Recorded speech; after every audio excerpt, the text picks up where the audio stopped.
ప్రార్థన చేసుకుని వాక్య భాగములకు. పరిశుద్ధుడైన తండ్రి, ప్రేమ కలిగిన ప్రభువా, మీకు వందనాలు. మరొకసారి నీ వాక్యం దగ్గరకు వస్తున్నాం. కొన్ని నిమిషాలు మీరు మీ వాక్యము ద్వారా మమ్మలను బలపరచండి నాయన. నీ జ్ఞానముతో నింపండి. నీ వాక్య క్రమములో ముందు కొనసాగుటకు తగిన సహాయము చేయండి. నీ పరిశుద్ధతలో నింపండి. నీ వాక్యాన్ని అనుసరించి బ్రతుకున్నట్లు సహాయము చేయమని నీ చేతులకు మమ్ములను మేము అప్పగించుకుంటూ యేసుక్రీస్తు ప్రభు పేరిట ప్రార్థించి స్తుతించి వేడుకుంటున్నాము తండ్రి, ఆమేన్. ప్రభునందు ప్రియులారా, యూదా రాజులలో హిజ్కియా అనే రాజును గురించి మనం మాట్లాడుకుంటూ వస్తూ ఉన్నాం. హిజ్కియా రాజు తన రాజ్య పరిపాలనలో ఎటువంటి జీవితము కలిగి అతడు కొనసాగుతున్నాడో దైవ గ్రంథములో నుండి మనము చూస్తూ ఉన్నాం. హిజ్కియా పరిపాలనలోనికి రావటంతో తన తండ్రి కట్టించినటువంటి అనేక దేవతా బలిపీఠములను చిన్నాభిన్నాలుగా చేసి వాటిని పడగొట్టటం, ఆ తరువాత అతడు దేవుని యందు విశ్వాసముంచిన వాడిగా మనం చూస్తున్నాం. ఆ తరువాత అతడు దేవుని హత్తుకున్నవాడిగా చూస్తున్నాం.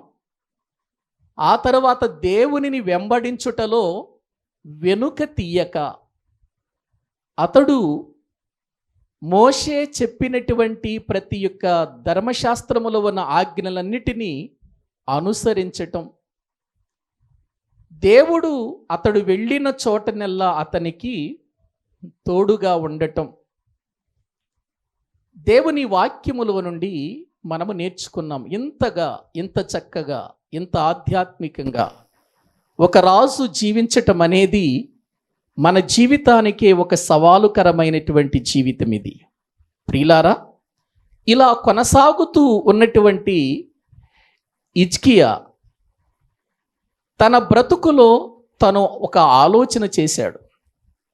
ఏంటి ఆ ఆలోచన అంటే, నా తండ్రి దేవునికి విరోధంగా బ్రతికాడు, అందుకే దేవుని కోపం ప్రజల మీదకి వచ్చింది. నా తండ్రి దేవుని మందిరాన్ని అనేక రకాలుగా శుద్ధి చేయవలసిన వాడు అశుభ్రంగా చేశాడు, అపవిత్రంగా మార్చేశాడు దేవుని మందిరాన్ని. తిరిగి ఆగిపోయిన దేవుని మందిరాన్ని నేను మరలా ఆరాధించేటువంటి ఆరాధన స్థలంగా మార్చాలి అని ఒక మంచి ఆలోచన కలిగిన వాడై దేవుని పనిలో దిగాడు. ఒక రాజు, ఇశ్రాయేలు రాజ్యాన్ని పరిపాలిస్తున్నటువంటి రాజు, అతడు దేవుని కొరకు బ్రతుకుతూ దేవుని పనిలోనికి వెళ్ళి దేవుని పని ఎంత చక్కగా, క్రమంగా, శ్రద్ధగా చేపిస్తున్నాడో బైబిల్ గ్రంథములో నుండి మనము చూద్దాం. దినవృత్తాంతములు 2వ గ్రంథం 29వ అధ్యాయం. దినవృత్తాంతములు 2వ గ్రంథం 29వ అధ్యాయం వాక్యములో నుండి 3వ వచనము నుండి మనము కొన్ని మాటలు చదువుకుందాం. దినవృత్తాంతములు 2వ గ్రంథము 29వ అధ్యాయము 3వ వచనం.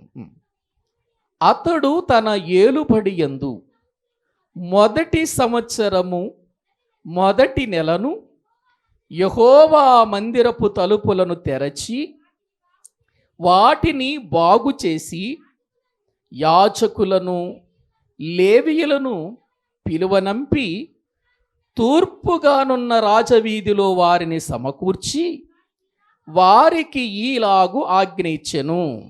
లేవీయులారా, నా మాట ఆలకించుడి. ఇప్పుడు మిమ్మును మీరు ప్రతిష్ఠించుకొని మీ పితరుల దేవుడైన యెహోవా మందిరమును ప్రతిష్ఠించి పరిశుద్ధ స్థలములో నుండి నిషిద్ధ వస్తువులనన్నిటినీ బయటికి కొనిపోవుడి. చాలండి ప్రియులారా, రాజైన హిజ్కియా పరిపాలనలోనికి వచ్చిన తర్వాత అతడు మొట్టమొదటిగా ఆలోచించిన ఆలోచన ఏంటో తెలుసా? దేవుని మందిరమును బాగు చేయాలి. అంటే దేవుని మందిరాన్ని బాగు చెయ్యాలి అని అంటే అప్పటికి దేవుని మందిరం ఏమైపోయింది? ఏవండి, మూతవేయబడింది. నిషిద్ధమైన వస్తువులు నిషిద్ధమైనటువంటి రీతిలో దేవుని మందిరాన్ని మార్చేశాడు. ఎవరు? వీళ్ళ తండ్రే, హిజ్కియా యొక్క తండ్రి ఆహాజే మార్చేశాడు కదా.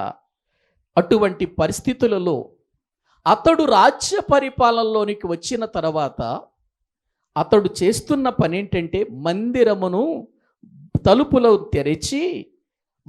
తలుపులు తెరిచి వాటిని బాగు చేసి ఏం చేస్తున్నాడో తెలుసా? యాజకులను, లేవీయులను పిలిపించండి అని పిలిపిస్తున్నాడు.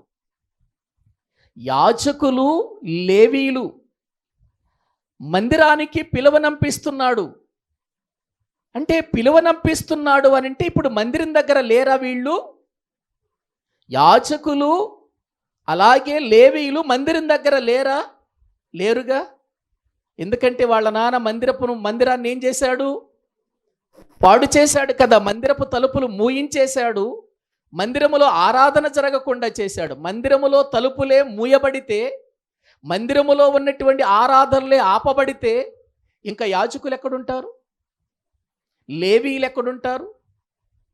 మరొక విషయం ఏంటంటే లేవీయుల యొక్క వేదన, లేవీయుల యొక్క పరిస్థితి నిజంగా హిజ్కియా గుర్తించాడు. కారణం ఏంటంటే 12 గోత్రాలలో లేవీ గోత్రం ఒకటి కదా. ఇశ్రాయేలీల 12 గోత్రాలలో లేవీ గోత్రం ఒకటి. 12 గోత్రాలలో 11 గోత్రాలకు దేవుడు స్వాస్థ్యం ఇచ్చాడు. 11 గోత్రాల వారికి ఏమిచ్చాడు? స్వాస్థ్యం ఇచ్చాడు. వాళ్ళకంటూ భూభాగాలు పంచి ఇచ్చాడు యెహోషువ ద్వారా. కానీ లేవీయులకు మాత్రం భూభాగము పంచి ఇవ్వలేదు. వారికి ఆస్తులు ఇవ్వలేదు. వారికి ఏమాత్రము కూడా స్వాస్థ్యము అనేటువంటిది ఇవ్వలేదు. మరి వీళ్ళు ఎలాగయ్యా బ్రతికేది? లేవీయులు ఎలాగయ్యా జీవించేదంటే ఈ 11 గోత్రాల వారే వారికి స్వాస్థ్యం. లేవీయులకు ఈ 11 గోత్రాల వారే స్వాస్థ్యం. అంటే ఇప్పుడు వీళ్ళు దేవుని మందిరానికి తెచ్చి దేవుని మందిరములో ప్రియులారా అనేక అర్పణలు అర్పిస్తున్నప్పుడు, బలులు అర్పిస్తున్నప్పుడు, ధూపార్తి చేపడుతూ ఉన్నప్పుడు, లేకపోతే ప్రియులారా దేవుని మందిరములోనికి ప్రతిష్టార్పణలు తీసుకొని వస్తున్నప్పుడు లేవీయుల్లో యాజకులు బ్రతకవలసింది వీటి ద్వారానే. ఇప్పుడు మందిరము మూతవేయబడింది. మందిరము మూతవేయబడిన తర్వాత వీళ్ళకి జీవనోపాధి ఉందా? లేదు. మందిరము మూతవేయబడిన తర్వాత వీళ్ళకి జీవనోపాధి లేదు. వీళ్ళ పరిస్థితి కూడా చాలా అధ్వానంగా మారిపోయింది. అందుచేత నా తండ్రి ఎంత తప్పు చేశాడు, దేవుడు ఎన్నుకున్న, దేవుడు ఏర్పాటు చేసుకున్నటువంటి లేవీయులను కూడా నా తండ్రి దూరం చేశాడు అనే ఉద్దేశంతో ఇప్పుడు ఆ లేవీయులను, యాజకులను ఏం చేస్తున్నాడు? పిలువనంపించి వాళ్లతో మాట్లాడుతున్నాడు. ఏమని మాట్లాడుతున్నాడు? ప్రియులారా 5వ వచనంలో మనము చూస్తే వారికి ఈలాగు ఆజ్ఞ ఇచ్చెను, లేవీయులారా నా మాట ఆలకించండి. ఇప్పుడు మిమ్మును మీరు మళ్ళీ ఏం చేసుకోమంటున్నాడు?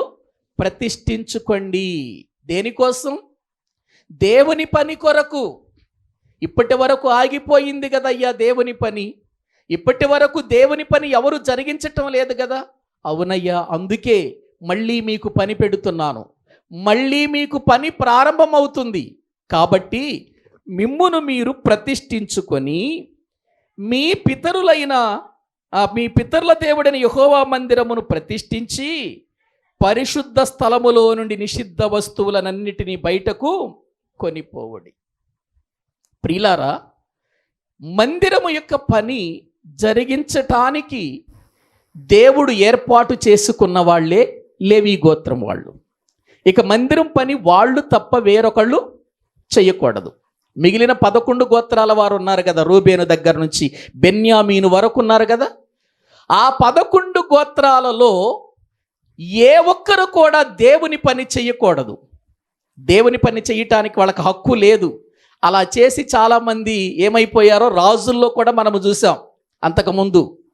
కాబట్టి ప్రియులారా, ఈ మందిరములో ఏ పని చెయ్యాలన్నా, మందిరాన్ని ఊడవాలన్నా, మందిరములో ప్రియులర వస్తువులను ఏర్పాటు చేయాలన్నా, మందిరమును ప్రియులర శుభ్రపరచాలన్నా అంతా ఎవరి పనిది? దేవుడు లేవీయులకు అప్పగించిన పని. ఇప్పుడు లేవీయులను పిలిచి మీరు ప్రతిష్ఠించుకొని దేవుని మందిరములో ఉన్నటువంటి నిషిద్ధ వస్తువులన్నిటిని ఏం చేయమంటున్నాడు? పారేయండి, శుభ్రపరచండి, మందిరాన్ని ప్రతిష్ఠించండి, మళ్ళీ మందిరాన్ని బాగు చేయండి అని హిజ్కియా చెబుతూ అతడు తన పితరులు చేసిన దానిని జ్ఞాపకం చేసుకుంటున్నాడండి. మన పితరులు ఇలా చేసినందువలననే కదా వాళ్ళు దేవుని కోపానికి గురైపోయారు అని అంటూ ఆ పితరులు చేసిన దాన్ని చెబుతున్నాడు. చూడండి 6వ వచనము నుండి మన పితరులు ఏమైపోయారు? ద్రోహులై మన దేవుడైన యెహోవా దృష్టికి చెడు నడతలు నడిచి ఆయనను ఏం చేశారు? విసర్జించారు. అంటే ఇప్పుడు అంతకు ముందు జరిగిన విషయాలన్నిటినీ కూడా జాగ్రత్తగా హిజ్కియా చూస్తూ వచ్చాడా? ఏవండి? ఎందుకంటే వాళ్ళ తండ్రి కాలంలోనే కదా జరిగింది. వాళ్ళ తండ్రి కాలంలో పితరుల యొక్క జీవితాలు ఎలాగూ దేవునికి దూరం అయిపోయాయో చూస్తున్నాడు.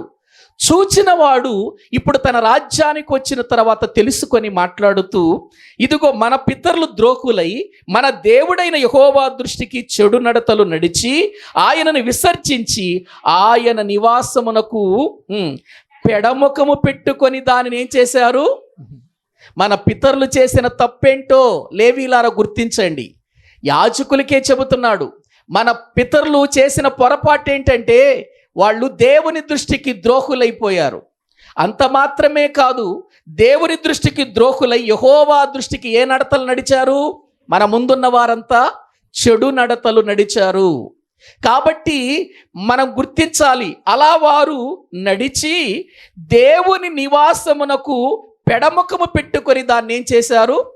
ఆలక్ష్యం చేశారు. అంటే దేవుని యొక్క మందిరం మీద వాళ్ళు ఏమాత్రం కూడా శ్రద్ధ చూపించలేదు, నిర్లక్ష్యం చేశారు. వాళ్ళు మందిరాన్ని చూసినప్పుడల్లా పెడముఖం పెట్టుకున్నారు. పెడముఖం అంటే ఏమండి?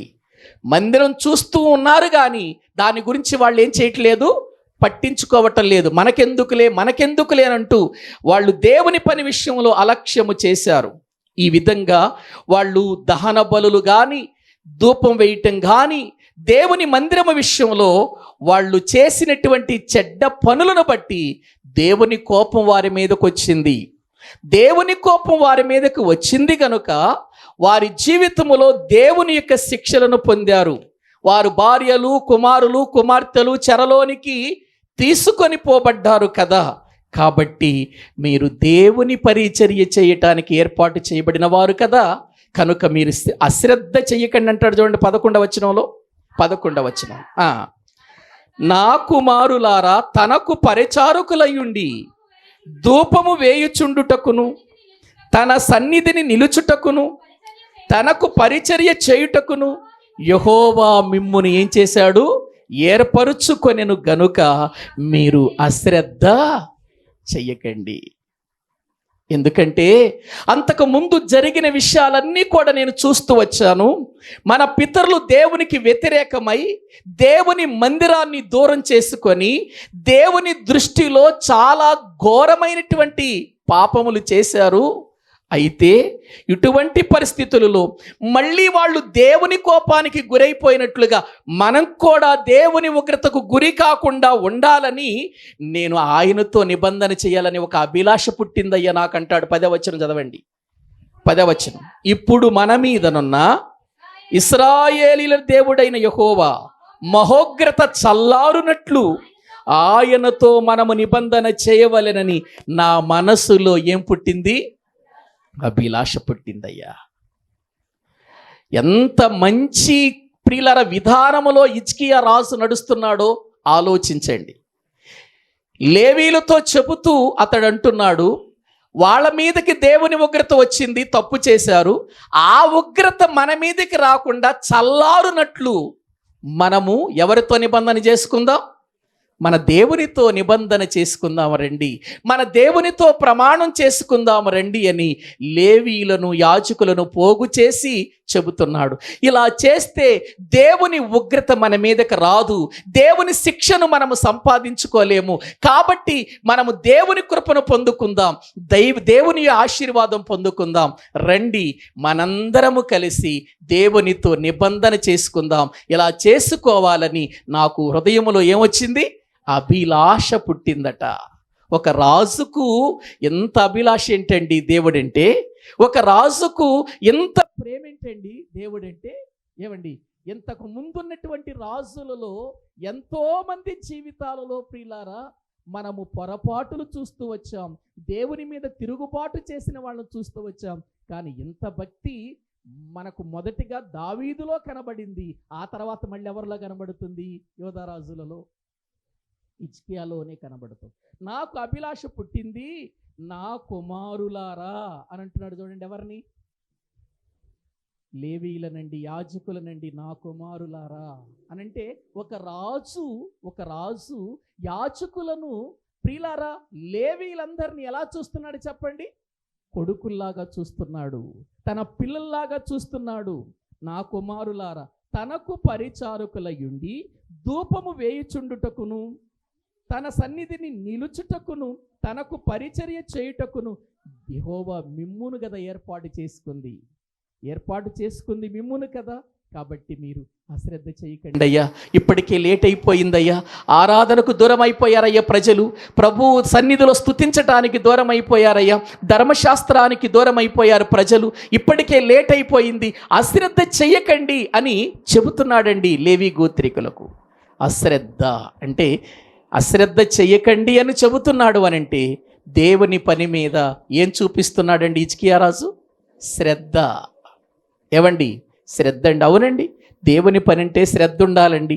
నీ ఇంట్లో పని కొంచెం అశ్రద్ధ చేసినా పర్వాలేదు, కానీ దేవుని యొక్క పని విషయంలో మనకేముండాలి చెప్పండి? శ్రద్ధ ఉండాలి. ప్రార్థనకు వెళ్ళాలనే శ్రద్ధ, దేవుని మందిరములో కూర్చొని వాక్యం వినాలనే శ్రద్ధ, విన్న వాక్య ప్రకారం జీవించాలనే శ్రద్ధ, దేవుని యొక్క మాటలంటే శ్రద్ధ ఉండాలండి. ఆయన కార్యాలన్నిటి విషయంలో కూడా మనం శ్రద్ధగా ఉండాలండి. యెహోవా కార్యములను అశ్రద్ధ చేయువాడు శాపగ్రస్తుడవుతాడండి. చదువుతారా? ఇర్మియా గ్రంథము 48వ అధ్యాయము 10వ వచనం చదవండి ఒక్కసారి. ఇర్మియా గ్రంథము 48వ అధ్యాయము 10వ వచనాన్ని మనము చదువుకుందాం. యెహోవా కార్యములు అశ్రద్ధగా చేయువాడు ఏమైపోతాడండి? ఏ కార్యాలైనా మీ ఇంట్లో అయినా లేకపోతే ఇంకోటైనా అశ్రద్ధగా చేసుకోండి, దాని గురించి ప్రియులర పెద్ద ప్రాబ్లం ఏమీ లేదు. కానీ దేవుని కార్యాలను ఏం చేయకూడదు అంటున్నాడు? అశ్రద్ధగా చెయ్యకూడదు. అలా చేస్తే ఏం జరుగుతుంది? శాపగ్రస్తులమైపోతాము. ఏమండి, ఒక్కసారి ఆలోచించండి. ఎన్నిసార్లు మనము దేవుని కార్యాలు అశ్రద్ధ చేశామండి? ఎన్నిసార్లు దేవుని కార్యాలను అశ్రద్ధగా చేసి శాపాన్ని తెచ్చుకున్నామండి? దేవుని కార్యములను అశ్రద్ధ చేసేవాడు శాపగ్రస్తుడైపోతాడయ్యా. అశ్రద్ధ చేయకండి లేవీలారా, నా మాట వినండి, నా కొడుకులారా నా మాట వినండి, రండి దేవుని పని చెయ్యండి అయ్యా, దేవుని మందిరాన్ని బాగు చేయండి అయ్యా, దేవుని మందిరాన్ని ప్రతిష్ఠించండి అయ్యా, దేవుని మందిరములో ఉన్న నిషిద్ధమైన వస్తువులన్నిటిని పారేయండి అయ్యా అని ప్రియులారా ఒక శ్రద్ధ చూపిస్తూ అభిలాష కలిగినటువంటి వాడై హిజ్కియా చెబుతూ ఉంటే ప్రియులారా అప్పుడు లేవీలలో ప్రియులారా అనేక మంది లేచారండి. ప్రియులారా మీరు 12వ వచనం నుండి చదువుకోండి. చాలా మంది లేచి వారు దేవుని పని కొరకు వారు ప్రతిష్ఠించబడిన తర్వాత వారు దేవుని మందిరమును పవిత్రపరిచారు అని వాక్యములో మనము చూస్తున్నాం. 16వ వచనం ఒకసారి చదవండి. 16వ వచనం, పవిత్రపరచుటకై యాజకులు యెహోవా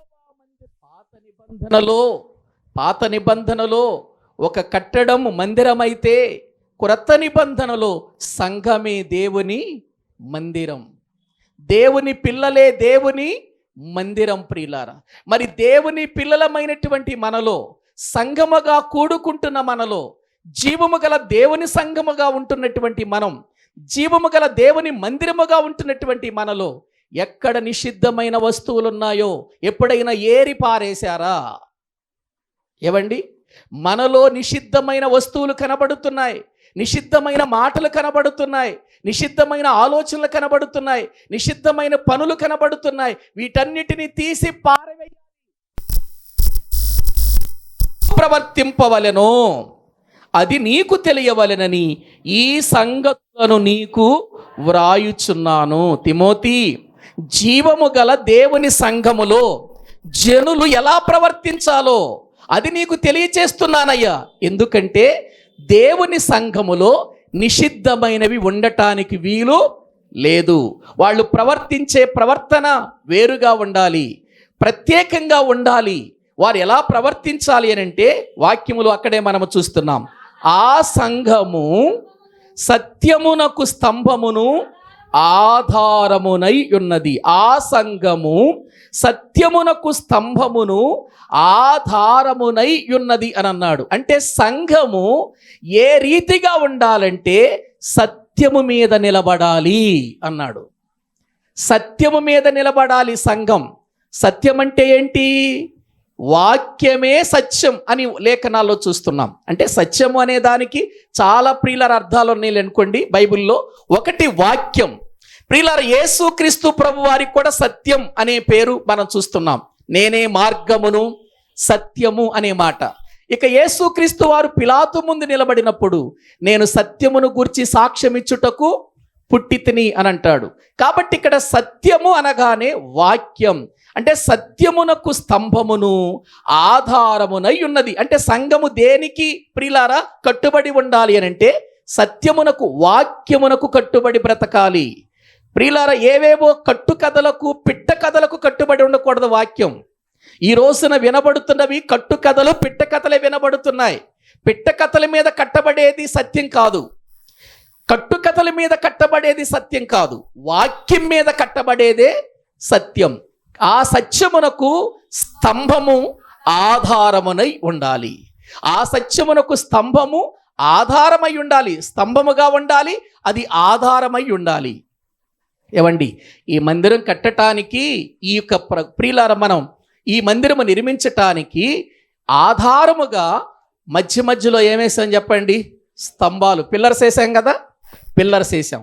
ఆ పిల్లర్స్ వేసి ప్రియులారా ఆ పిల్లర్స్ పైన ఉన్నటువంటి స్లాబుకు ఏం కావాలి? అవి ఆధారాలు కావాలి, ఆధారం కావాలి. అవి పిల్లర్స్ ఆధారం కావాలి. ఆధారంగా లేకుండా ప్రియులారా స్లాబ్ వేసామనుకోండి ఏమైపోద్ది? అలాగే వాక్యము అనేటువంటి సత్యములో నిలబడిన వారమై ఉండాలి. మన జీవితాలు సంఘములో ప్రియులారా ప్రతి విషయములో కూడా ఆధారపడేటువంటి విధానం, వాక్యం మీద ఆధారపడుతూ ఆధారమైనటువంటి వారిగా, స్తంభాలుగా, పిల్లర్స్గా మనం ఉండాలి. ఎప్పుడు ఉంటుంది అనంటే ఆ పిల్లరు గట్టితనం ఉన్నప్పుడు. ప్రియులారా పైకి ఆ పిల్లరు గట్టితనముగా ఉంది అని అనటానికి లోపల ఐరన్ ఉంటుంది, లోపల సిమెంట్ ఉంటుంది, లోపల ప్రియులార కంకర ఉంటుంది, లోపల ఇసుక, ఇవన్నీ మిళితమై తగుపాళ్లలో మిళితమై అది నిజంగా ప్రియులార నిలబడితే అది ఒక గట్టి స్తంభంగా ఉంటుంది.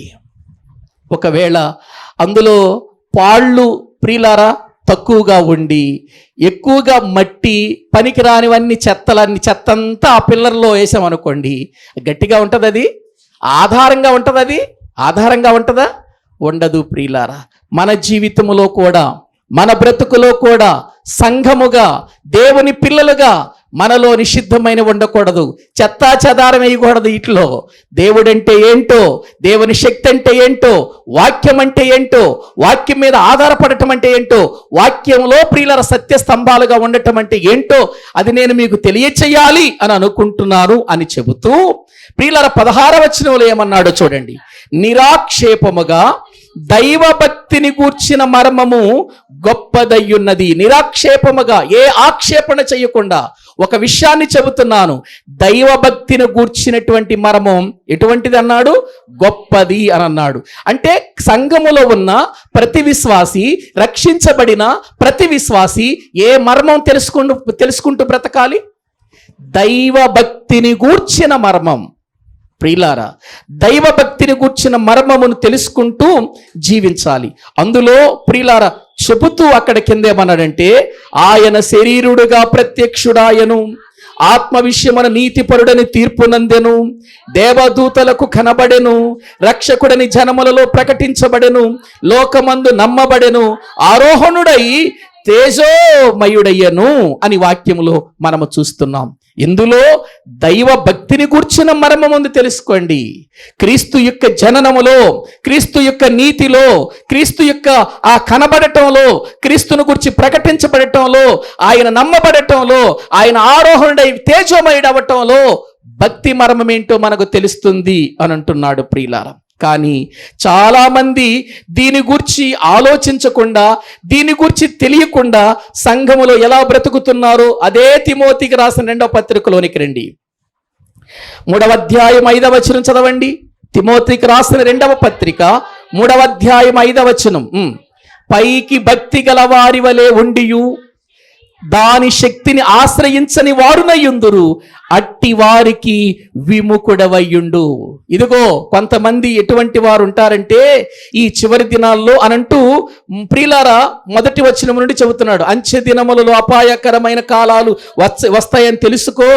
ఎందుకంటే మనుషులందరూ స్వార్థప్రియులుగా, ధనాపేక్షులుగా, బింకములాడేవారిగా, అహంకారులుగా, దూషకులుగా, తల్లిదండ్రులకు అవిధేయులుగా, కృతజ్ఞత లేని వారుగా, అపవిత్రులుగా, అనురాగ రహితులుగా, అతి ద్వేషులుగా, అపవాదకులుగా, అజితేంద్రియులను, క్రూరులు, సజ్జన ద్వేషులను, ద్రోహులు, మూర్ఖులు, గర్వాంధులు, దేవుని కంటే సుఖానుభవం ఎక్కువగా ప్రేమించువారు ఉంటారు.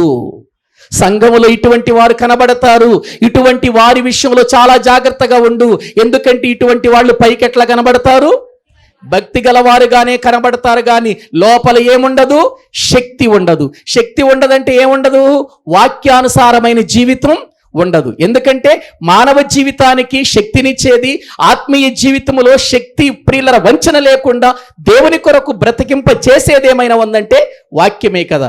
అందుకే శక్తి గల దేవుని వాక్యమును సాత్వికముతో అంగీకరించండి అని యాకోబు పత్రికలో మనము చూస్తున్నాం. వాక్యానికి ఉన్న శక్తి మరి దేనికి లేదండి. కానీ ఇప్పుడు శక్తి కలిగిన వాక్యాన్ని ఏమో ప్రక్కన పెట్టేశారు. పనికి మాలినటువంటి మాటలు ప్రియులార కోరుకుంటున్నారు. పనికి మాలిన వాటిని కోరుకుంటున్నారండి. భక్తి గురించి కానీ వాక్యాన్ని గురించి కానీ అవసరం లేదు.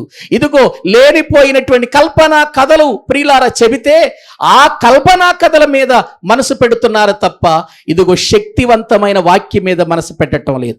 అందుకే చాలా మంది దేవునికి దూరమైపోతున్నారు.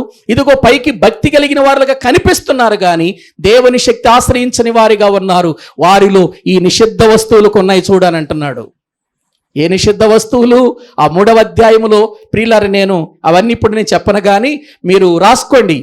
తిమోతికి రాసినటువంటి 2వ పత్రిక 3వ అధ్యాయం 1 నుండి ప్రియమైన దేవుని బిడ్డలారా 4వ వచనం వరకు మీరు చదువుకోండి.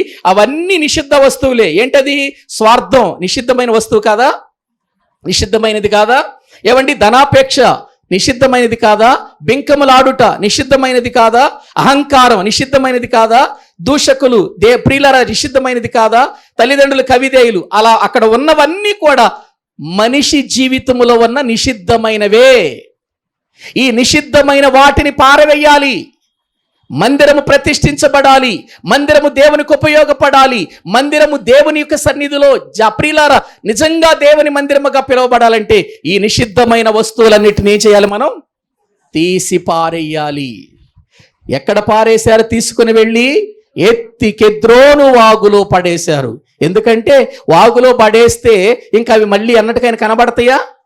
కనబడవండి. అలాగే మన జీవితాలలో ఏది నిషిద్ధమైనది ఉన్నదో, దేవుని మందిరమని చెప్పుకుంటున్న సంఘములో ఏది నిషిద్ధమైన కార్యాలు జరుగుతున్నాయో అవన్నీ ఎత్తి ఏం చేయాలి? కనబడకుండా పారేసేయాలి. కనబడకుండా పారేసేయాలండి. ఉండటానికి వీలు లేదు. వాక్యము వింటున్న ప్రియ దేవుని పిల్లలారా ఆలోచించండి. అందుకే కొన్ని నిషిద్ధమైనవన్నీ మనం తీసేసుకుంటూ వచ్చేసాం కదా. ఏమండి? మందిరంలో కొన్ని నిషిద్ధమైనవన్నీ తీసేసుకుంటూ వచ్చాం. ఇంకా ఉన్నాయి మిగిలినవి. అవి కూడా ఏం చేయాలి? తీసి పారేసేయాలి. ఉండటానికి వీలు లేదు. ఇదిగో ఇక్కడ యాజకులకు ఎప్పుడైతే లేవీలకు ఆ మాటలు చెప్పాడు హిజ్కియా, వాళ్ళందరూ కూడా ప్రియులారా ఆ యొక్క మందిరములో ఆ నిషిద్ధమైనవన్నీ కూడా తీసి పారవేసినట్లుగా మనము చూస్తూ ఉంటున్నాం.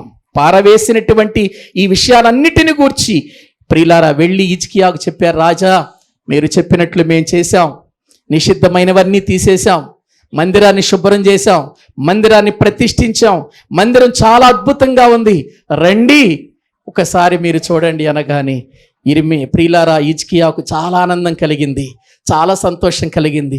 అమ్మయ్య, మూసివేయబడిన అపవిత్రంగా మార్చబడిన దేవుని మందిరం మళ్ళీ ఏం చేయబడింది? తలుపులు తెరవబడ్డాయి, మందిరములో ఉన్న నిషిద్ధ వస్తువులు పారవేయబడ్డాయి, ఇప్పుడు మందిరము మళ్ళీ పవిత్రంగా మారిపోయింది అని పెందలకడ లేచి బలులు అర్పిస్తున్నాడు. చూడండి 20వ వచనంలో. అప్పుడు రాజైన హిజ్కియా ఏమండి ఎప్పుడు లేచాడు? పెందలకడ లేచి పట్టణపు అధికారులను సమకూర్చొని ఎక్కడికి వెళ్ళాడు? ఎక్కడికి వెళ్ళాడండి హిజ్కియా? యెహోవా మందిరమునకు వెళ్ళాడు. ఇప్పుడు లేచి పెందలకడ లేచి అధికారులందరూ రండి రండి, మందిరం బాగుపడిపోయింది, మూయబడిన మందిరం, మా తండ్రి కాలంలో అపవిత్రపరచబడిన మందిరం, మా తండ్రి కాలంలో మూయబడినటువంటి మందిరం, మా తండ్రి కాలంలో అపవిత్రంగా మార్చబడిన మందిరం మళ్ళీ శుభ్రం చేశాం, శుద్ధి చేశాం, మళ్ళీ దాన్ని పవిత్రపరిచాం, రండి అని అధికారులందరినీ సమకూర్చొని పెందలకడే వెళ్ళిపోయాడు. చూడండి ఎక్కడికి? ప్రియులారా, ఎంత గొప్ప ప్రియులారా ఆసక్తి శ్రద్ధ ఉందో రాజైన హిజ్కియాకు మీరు ఆలోచించండి. పరిపాలన చేయటానికి ముందుగా అతడు ఏం కోరుకుంటున్నాడంటే, దేవుడు మనతో ఉంటే ప్రజలు బాగుంటారు, దేవుని సన్నిధి మనతో ఉంటే రాజ్యం బాగుంటుంది, దేవునితో మనకు సరైన నిబంధన ఉంటే మన జీవితాలు దీవించబడతాయి అని అనుకున్నాడు. అందుకే రాజ్య పరిపాలనలోకి వచ్చిన తర్వాత, అతడు సింహాసనం ఎక్కిన తర్వాత దేవుని కొరకు బ్రతుకుతూ అతడు దేవుని పనిని ముందుగా జరిగిస్తున్నాడు. పెందలకడే వెళ్ళిపోయాడు. ప్రియులారు వెళ్ళిపోయి అక్కడ చాలా బలులు అర్పించేశాడు. చాలా అద్భుతమైనటువంటి కార్యాలు జరిగిపోయాయండి. అక్కడ అద్భుతమైన కార్యాలు జరిగిపోయాయి. ఇంకా అక్కడికి వెళ్ళిన తర్వాత ప్రియులారా వాళ్ళందరూ కూడా ఎవరికి వాళ్ళు సర్వ సమాజం అంతా వచ్చేసి దేవునికి బలులు అర్పిస్తూ, యాజకులు దేవుని పని చేస్తూ, లేవీయులు దేవుని పనిలో ఉంటూ, ఇదిగో ప్రజలందరూ కూడా దేవుని మందిరానికి వచ్చి ఆరాధిస్తూ ఉంటే ఎంత బాగుందో తెలుసా అండి. వాళ్ళు చూడండి ఏం చేస్తున్నారు. ఒక్కసారి వాక్య భాగములో 27వ వచనం చదవండి. బలిపీఠము మీద దహన బలులను అర్పించుడని హిజ్కియా ఆజ్ఞాపించెను. దహన బలి అర్పణ ఆరంభమగుటతోనే, బూరలు ఊదుటతోనే, ఇశ్రాయేలు రాజైన దావీదు చేయించిన వాద్యములను వాయించుటతోనూ యెహోవాకు స్తుతి గానము ఏమైంది? ఆరంభమాయను అని అంటాడు. చూడండి అక్కడ ఏమైందండి? ఆరంభమాయను. అంటే ప్రియులారా ఆగిపోయినటువంటి దేవుని మందిరం, ఆగిపోయిన స్తుతి, ఆగిపోయిన ఆరాధన, ఆగిపోయిన దేవుని సన్నిధి మళ్ళీ ఏమైంది? హిజ్కియా కాలంలో ఆరంభం అయ్యింది. చదవండి కింద వ్రాయబడిన మాట చూడండి అక్కడ. అంతసేపును సర్వ సమాజం ఏం చేస్తుందండి? ఆరాధించుచుండెను, గాయకులు పాడుచుండిరి, బూరలు ఊదువారు నాదము చేయుచుండిరి, దహన బలి అర్పణ సమాప్తమగు వరకు ఇదంతయు జరుగుచుండెను. వారు అర్పించుట ముగించిన తర్వాత రాజును అతనితో కూడనున్న వారందరూ తమ తలలు వంచి ఏం చేశారు? ఎవరితో పాటు? రాజును అనే మాట చూడాలి అక్కడ మనం. ఎందుకంటే మనం చెప్పుకునేది రాజు గురించి కదా ఇక్కడ. హిజ్కియా రాజు గురించి. ప్రియులారా వారందరూ బలులు అర్పిస్తూ పాటలు పాడుతూ ప్రియులారా ఉంటే ఎంత బాగుందండి.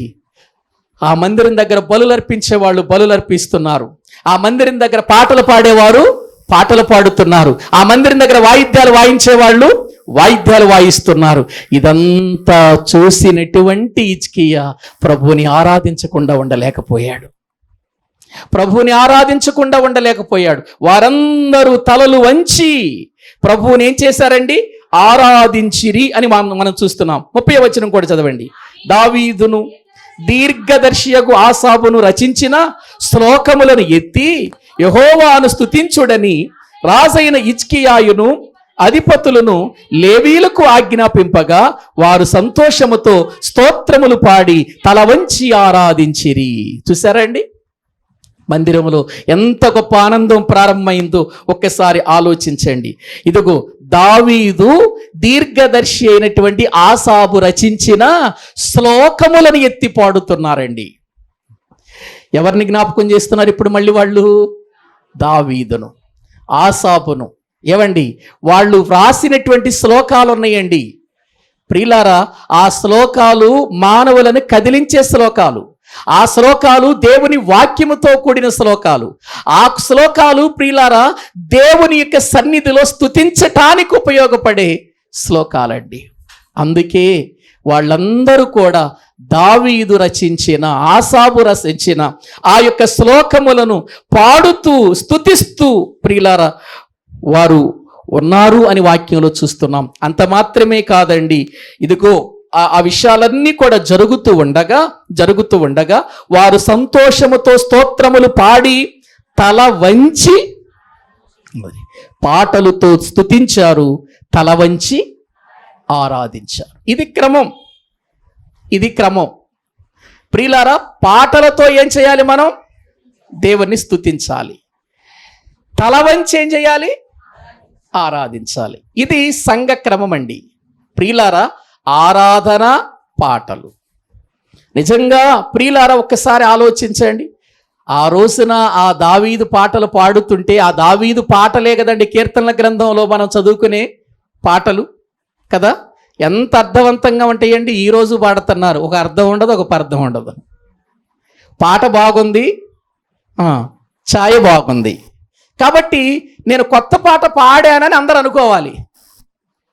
నేను కొత్త పాట పాడాను అని అందరూ అనుకోవాలని పాడుతున్నారు తప్ప ఇక్కడ ప్రియులారా నిజంగా ప్రభువుని స్తుతించటానికి, ప్రభువుని ఘనపరచటానికి ఏ విధమైన పాటలు పాడితే ప్రభువుని మనము ప్రియులారా ఘనపరుస్తామనే సంగతి అసలు మర్చిపోయారు. పాటలు పాడటం అంటే దేవుణ్ణి స్తుతించటం అండి. స్తుతించటం, పాటలు పాడుతూ ఉంటే దేవుని స్తుతించటం. ఆ దేవుని స్తుతి ఎంత అద్భుతంగా ఉండాలో తెలుసా? ఆత్మలను కదిలించాలి, ప్రజల హృదయాలు ఆకట్టుకోవాలి. దేవుని సన్నిధిలో జైల్లో ఉండి దేవుణ్ణి పాటలు పాడుతూ స్తుతిస్తూ ఉంటే జైలు పునాదులు ఏమైపోయినాయి? ఆ రోజు పౌలు శీలలు జైల్లో ఉండి ప్రియులారా బండ కొయ్య వేయబడి భయంకరమైన గాయాలతో ఉండి వాళ్ళు ఏం చేస్తున్నారు? రాత్రి అర్ధరాత్రి వరకు కూడా పాటలు పాడుచు దేవుని స్తుతిస్తూ ప్రార్థన చేస్తూ ఉన్నారు. ఏమయ్యింది?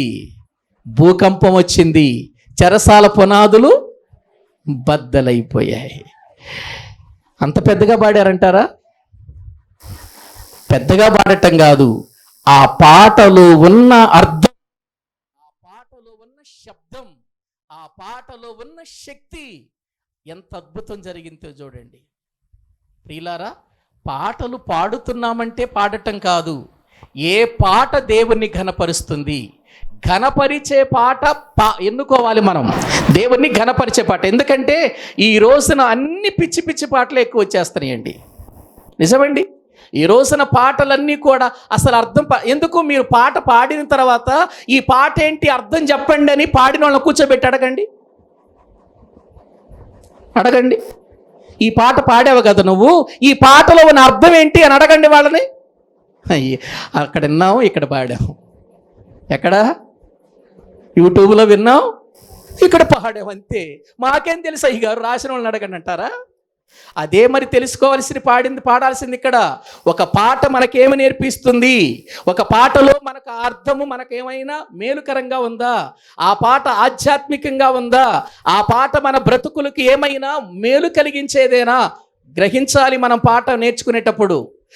ఈ పాటలో ఈ పొరపాట్లు ఉన్నాయి, ఈ పాటలో దేవునికి మహిమకరమైనవి ఏం కనబట్టలేదే, ఈ పాటలో సరైనటువంటి విధానం కనబట్టలేదు అనుకున్నప్పుడు దాన్ని నెట్టేసేయాలి. అది ఎంత బాగున్నా సరే, పాట ఎంత ఛాయ బాగుంటే ప్రియులారా, రాగం తాళం బాగుంటే ప్రియులారా, అది పాట కాదు. ఒక పాట ఎదుటి వ్యక్తి హృదయాన్ని ఆకట్టుకోవాలి. ఒక పాటను నేర్పించాలి, మనకు పాటను నేర్పించాలి. పాఠము నేర్పించే పాటలు మనం ఎన్నుకోవాలి. అంతేగాని ప్రియులారా మనం ఏదేదో ప్రియులారా అక్కడ రాసిన పాటలని పాడుతున్నాం. అసలు తండ్రి అయిన దేవునికి, కుమారుడైన యేసుక్రీస్తు ద్వారా, పరిశుద్ధాత్మ యొక్క ప్రియులార విధానములో ఎలా మనము ప్రభువుని ఆరాధిస్తున్నాం? ఈ మూడు ప్రియులార ఉన్నటువంటి పాటలేవి చెప్పండి. పాటలు పాడటం దేవునికి ఘనత రావాలి. ఏవండి, పాటలు పాడితే దేవుని కార్యం జరగాలి. పాటలు పాడితే అద్భుతం జరగాలి. పాటలు పాడితే అది ఇతరులకు ప్రియులార ఒక ఆధ్యాత్మికమైనటువంటి మేలు సమకూర్చాలి. అటువంటి పాటలే ఎన్నుకోవాలి. మరి దావీదు పాటలే ఎందుకు ఎన్నుకున్నారు వీళ్ళు? యాసాబు పాటలే ఎందుకు ఎన్నుకున్నారు వీళ్ళు? ఏవండి, వాళ్ళ పాటలే ఎప్పుడో పాటలు కదవి. ఏవండి, హిజ్కియా కాలానికి దావీదు కాలానికి ఎన్ని సంవత్సరాలు? ఎప్పుడో కదా. అన్ని సంవత్సరాల కాలానికి ఉన్న ఆ పాటలలో ఉన్నటువంటి ఆ ప్రాముఖ్యత ఏంటో వీళ్ళు తెలుసుకున్నారు. హిజ్కియా అంటున్నాడు, దావీదు పాటలే పాడండి, ఆసాబు పాటలే పాడండి. అలా పాడి దేవుని స్తుతించారు ప్రియులారా. ఆ శ్లోకాలన్నీ పాడి దేవుని స్తుతించారు. ఇక రాజ్యములో ప్రియులారా ఇప్పుడు ఆగిపోయినటువంటి దేవుని ఆరాధన, దేవుని మందిరం మళ్ళీ ఏమయ్యింది చెప్పండి? ఆరంభమైంది. ఆ రీతిగా ఏం జరిగిందో 35వ వచనం చదవండి. 35, 36 వచనాలు. సమాధాన బలి పశువుల క్రొవ్వును, దహన బలి పశువుల దహన బలులకు ఏర్పడిన పానార్పణములను సమృద్ధిగా ఉండెను. ఈలాగున యెహోవా మందిర సేవ ఎలా జరిగింది? మందిర సేవ ఎలా జరిగిందండి హిజ్కియా కాలంలో? క్రమం ఉండాలండి. సేవా విధానంలో, ఆరాధనలో, ఒక దేవుని మందిరములో మనము చేరినప్పుడు, ఒక దేవుని మందిరములో మనము కూర్చున్నప్పుడు ఏముండాలంటే క్రమం. సేవ అక్రమమవుతుంది. అక్రమముతో జరిగించే సేవ అది ఫలితంగా ఉండదు, ప్రియులార ఫలభరితముగా ఉండదు. అందుకే కదా అనేకులు నన్ను ప్రభువా అని పిలుస్తారు, కానీ పిలిచిన వాళ్ళంతా పరలోకానికి వెళ్తారా? పరలోక రాజ్యంలో ప్రవేశిస్తారు? మేమేం చేసాం?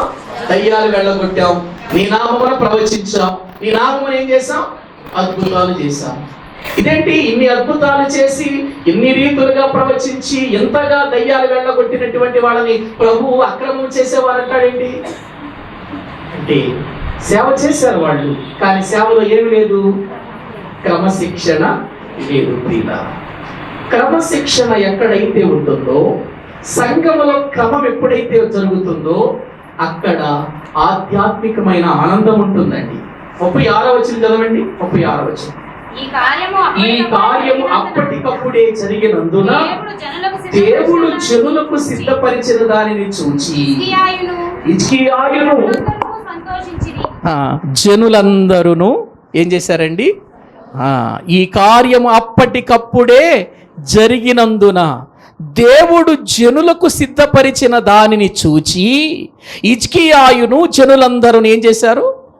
ఎప్పుడైతే సేవ క్రమంగా జరిగిందో దేవుడు ప్రజలకు సిద్ధపరిచాడట కొన్ని. చూడండి అక్కడ, దేవుడు సిద్ధపరిచిన దానిని చూచి అనే మాట, జనులకు సిద్ధపరిచిన దానిని చూచి. వాక్యంలో ఉంది కదండి, యెహోవా యందు భయభక్తులు కలిగిన వారికి ఆయన సిద్ధపరిచిన మేలు ఎంతో గొప్పది అన్నాడు కీర్తన గ్రంథంలో. కాబట్టి ప్రియులారా, ఎప్పుడైతే మనము సేవలో క్రమమైన పద్ధతి ఉంటుందో అప్పుడు దేవుడు తను సిద్ధపరిచిన దానిని మన ఎడల జరిగించి ప్రియులారా మనల్ని సంతోష పెడతాడు అనే విషయాన్ని మనం అర్థం చేసుకోవాలి. అంటే ఇంత ఆనందం ప్రజలకు రావటానికి, ఇంత సంతోషం ప్రజలకు రావటానికి, దేవుడు సిద్ధపరిచిన వాటిని వారు పొందుకోవటానికి కారణం ఎవరు చెప్పండి? ఇక్కడ రాజైన హిజ్కియా. ఏ పరిపాలన లేదా ఈయనకి? నిజంగా పరిపాలనలోనికి వెళ్ళిన ఇతడు ఏదేదో సంపాదించుకోవాలనే ఆలోచన లేదా? ఏంటి ఇంత క్రమమైన విధానంలో జరిగిస్తున్నాడు? అందుకే హిజ్కియా జీవితం ప్రియులారా ఈరోజు మనకు మాదిరిగా కనబడుతుంది. దావీదు మనకు ఒక మాదిరిగా కనబడుతున్నాడు. దావీదు తర్వాత దావీదు లాంటి మరొక వ్యక్తి ఇక్కడ మనకు కనబడుతున్నాడు. ఎవరాయన చెప్పండి? హిజ్కియా. ప్రియులారా, ఇలా సేవ క్రమంగా జరిగిస్తున్నాడు, పరిపాలన చక్కగా చేస్తున్నాడు. హిజ్కియా జీవితం ఇలా కొనసాగుతుంది. కొనసాగుతున్న హిజ్కియాను దేవుడు ఎంత గొప్పగా దీవించాడో ఇంకా చాలా ప్రియులారా పాఠాలు ఉన్నాయి ఆయన గురించి మనం నేర్చుకునేవి. ఒక్కసారి ఆలోచన చేద్దాం. మనకు దేవుని మందిరము మీద లేక దేవుని పని మీద మనకు ఆసక్తి ఉందా, శ్రద్ధ ఉందా? దేవుని పని క్రమమైన పద్ధతిలో మనము జరిగిస్తున్నామా? దేవుని పనిలో మనము ప్రియులారా మన జీవితాలలో చేయబడుతున్న దహన బలులను గురించి ఆనాడు వాళ్ళు ఆలోచించారు. మన జీవితాలలో మనము తలవంచి ఆరాధించటానికి, పాటలతో ప్రభుని స్తుతించటానికి ప్రియులారా మన జీవితంలో కూడా జ్ఞాపకం చేసుకోవలసిన ఒక బలి ఉంది.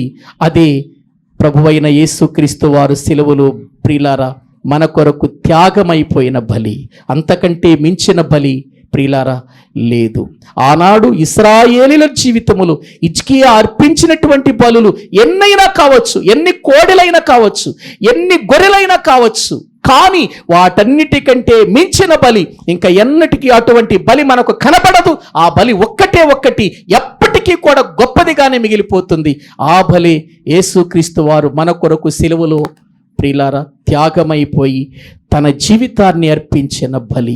ఆ బలిని ఎప్పుడూ మనం ఏం చేయకూడదు చెప్పండి? మరిచిపోకూడదు. ఎప్పుడు జ్ఞాపకం చేసుకోవాలి. ఏవండి, అందుకే కదండి మనం ప్రభు బల్లలో పాలు పంపులు పొందుతుంది. అందుకే కదండి క్రీస్తు శరీరములో రక్తములో పాలు పంపులు పొందుతుంది. ఎందుకు? ఆయనను జ్ఞాపకము చేసుకొనుటకు. ప్రియులారా, కాబట్టి మన జీవితంలో ఎక్కడ కూడా అక్రమమైన పద్ధతిలో కాకుండా మనకు తెలిసినంత వరకు ఒక క్రమమైన పద్ధతిలో హిజ్కియా ఎలాగూ ఒక రాజుగా ఉండి సేవను జరిగించటానికి తాను పూనుకున్నాడో ఆలోచించండి. అతడు యాజకుడు కాదు ప్రియులారా, అతడు దేవుని మందిరములో సేవ చేసేవాడు కాదు. దేవుని మందిరానికి ప్రియులారా అతడు అంత ప్రాధాన్యత ఇచ్చి తన రాజయ్యుండి కూడా దేవుని మందిరమును ఏ విధముగా ప్రియులారా అతడు ప్రారంభించి ప్రజలందరికీ సంతోషాన్ని కలిగించాడో ఆలోచించండి. ఏ ప్రజల మధ్యలో దేవుని సన్నిధి ఉంటుందో ఆ ప్రజలు సంతోషంగా ఉంటారు. ఏ ప్రజల మధ్యలో దేవుని కార్యాలు ప్రియులారా జరగాలి అని అనుకుంటామో ప్రియులారా ఆ కార్యాలు జరగాలంటే మనము దేవుని పని మీద శ్రద్ధ చూపించాలి. ప్రియులారా, ఇదిగో దేవుడు సిద్ధపరిచిన దానిని మనము పొందుకోవాలి అనంటే మన సేవ క్రమముగా ఉండాలి. ఆ విధమైన పద్ధతిలో మనము దేవునికి అప్పగించుకొని ఆయన సన్నిధిలో ముందుకు వెళదాం. తలలు వంచండి, ప్రార్థన చేసుకుందాం. తలలు వంచండి, ప్రభు సన్నిధిలో మనం ప్రార్థన చేసుకుందాం. ప్రభునందు ప్రియులారా, ఒక రాజు హిజ్కియా ఏ విధమైనటువంటి రీతిలో రాజ్య పరిపాలనలోనికి వచ్చిన తర్వాత అతడు దేవుని సన్నిధిలో ఆ యొక్క బలిపీఠాలన్నిటినీ తన తండ్రి కట్టించిన బలిపీఠములన్నిటినీ పడగొట్టి ఇదిగో అతడు దేవుని యందు విశ్వాసముతో బ్రతుకుతూ నిజంగా దేవుని వెంబడిస్తూ ఎక్కడ వెనుక తీయక అతడు హత్తుకొని ప్రభువుని మోషే చెప్పిన ఆజ్ఞల ప్రకారము జీవిస్తూ ప్రియులారా దేవుని తోడు సంపాదించుకున్నాడు. దేవుడు అతనికి తోడుగా ఉన్నాడు గనుక అతడు వెళ్ళిన చోటనెల్లా విజయాన్ని సంపాదిస్తూ వచ్చాడు.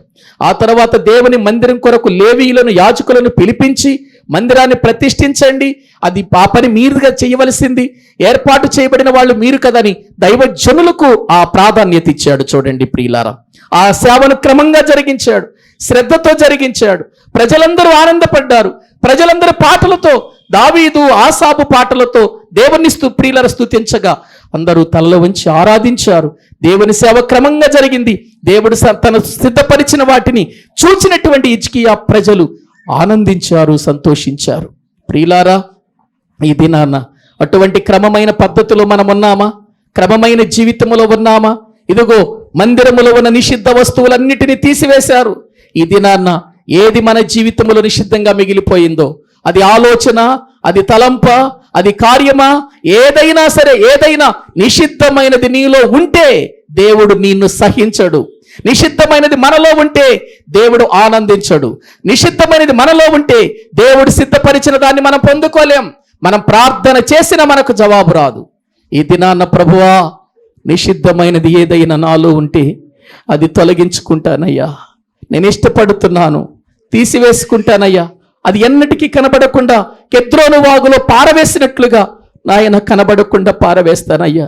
అతిక్రమములు దాచిపెట్టువాడు వర్ధిల్లడు, వాటిని ఒప్పుకొని విడిచిపెట్టువాడు కనికరము పొందుతాడని వాక్యం చెబుతుండగా, ప్రియులారా, మళ్ళా మనము దేవునికి అప్పగించుకొని మన జీవితాలు ఎలా ఉన్నాయి, మన బ్రతుకులు ఎలాగున్నాయి, మనము దేవుని సన్నిధిలో ఎలా బ్రతుకుతున్నాం, దేవుడు మన యొక్క జీవితాలను చూసి ఆనందించగలుగుతున్నాడా, పవిత్రంగా దేవునికి ప్రతిష్ఠించుకున్నామా?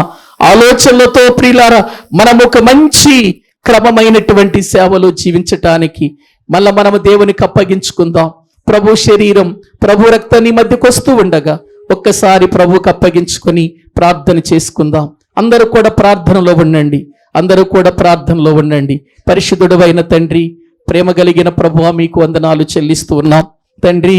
ఈ దినమున మరొకసారి రాజైన హిజ్కియా జీవితంలో నుండి ఎంతగా నీ పనిలో అతడు నిమగ్నమైపోయి ఉన్నాడో మేము చూసామయ్యా. హిజ్కియా జీవితం ఈ రోజున ప్రభువా మా జీవితంలో ఒక సవాలుగా నిలిచిందయ్యా. ఒక రాజు అయ్యుండి, ఒక అధికారి అయ్యుండి, ఒక ఉన్నతమైన స్థానములో ఉండి ఎవరి చేత ఏ పని చేయించాలో, ఎప్పుడు ఏ పని చెయ్యాలో, ఎవరు ఎలాగూ జీవించాలో అన్నీ కూడా ఒక క్రమమైన పద్ధతిలో సేవ జరిగించాడు. ప్రభువా, మా బ్రతుకులో కూడా నీ సేవ క్రమంగా ఉండటానికి సహాయం చేయండి నాయన. మా బ్రతుకులు ఎక్కడ కూడా అక్రమంగా ఉండటానికి అవకాశం లేదయ్యా. మా ప్రార్థనలో క్రమం, మా వాక్యములో క్రమం తండ్రి, మేము చేసే పరిచర్యలో క్రమం, ఇవన్నీ కూడా క్రమముతో జరుగునట్లు చేయండి ప్రభువా. ఏదో మా గొప్ప కోసం కాదయ్యా, నీ నామానికే మహిమ రావాలి, నీ నామానికే ఘనత రావాలి తండ్రి. అటువంటి విధానములో మమ్మల్ని చేయండి. ఎందుకంటే ప్రభువా, ఈ లోకములో మమ్మలను జీవము గల దేవుని మందిరముగా చేశారయ్యా. నీ మందిరములో మేము ఎలా ప్రవర్తించాలో మాకు నేర్పించారయ్యా. అటువంటి విధానములో మేము బ్రతుకుటకు సహాయం చేయండి. నీ కుమారుడైన యేసు క్రీస్తును ఆ శిలువలో బలి చేసి ఆ బలియాగము ద్వారా నాకు ఇచ్చిన రక్షణ ఎంత గొప్పదో నేను అర్థం చేసుకొని క్రమమైన పద్ధతిలో ఉండటానికి సహాయం చేయండి అయ్యా. ఎక్కడ అక్రమము నాలో చేరకుండా, మాలో ప్రవేశించకుండా కృప చూపండి. ప్రభు శరీరం, ప్రభు రక్తము మా మధ్యకు వస్తుండగా నాయన మేము నిషిద్ధమైనవి లోపల పెట్టుకొని నాయన బల్లలో పాలు పంపులు పొందవద్దు, కానీ ఆ నిషిద్ధమైనది ఏదో అది తొలగించుకొని మేము ప్రభు క్రమమైన పద్ధతిలో బలలో పాలు పంపులు పొందితే అది మాకు మేలు. అది నాయన నువ్వు సిద్ధపరిచినటువంటి నాయన గొప్ప మేలును సంపాదించుకోవటానికి యోగ్యత కలిగిస్తుంది. అటువంటి వారిగా మీరు మమ్మల్ని చేయమని ప్రార్థిస్తూ ఉన్నాం తండ్రి. ఈ దినమన ప్రభు యొక్క శరీరం, ప్రభు రక్తము మేము తిని త్రాగుచున్నప్పుడు ప్రభువును జ్ఞాపకం చేసుకొని, ప్రభు కార్యాన్ని జ్ఞాపకం చేసుకొని నీకు మహిమ తెచ్చేవారిగా, నీకు ఘనత తెచ్చేవారిగా మమ్మల్ని చేయమని మీ చేతులకు అప్పగించుకుంటూ మా ప్రభు, మా రక్షకుడు, మీ ప్రియ కుమారుడైన యేసు క్రీస్తు ప్రభు పేరట ఈ స్తుతి ఆరాధన మీకు సమర్పించి వేడుకుంటున్నాము తండ్రి. ఆమేన్. మన తండ్రి అయిన దేవుని ప్రేమ, ఆయన కుమారుడైన యేసు క్రీస్తు వారి యొక్క కృప, పరిశుద్ధాత్మ నిత్య సహాయము సన్నిధి ఇక్కడ కూడిన మనకును సకల పరిశుద్ధులకును సదాకాలము తోడయుండి నడిపించునుగాక. ఆమేన్. అందరికీ వందనాలు.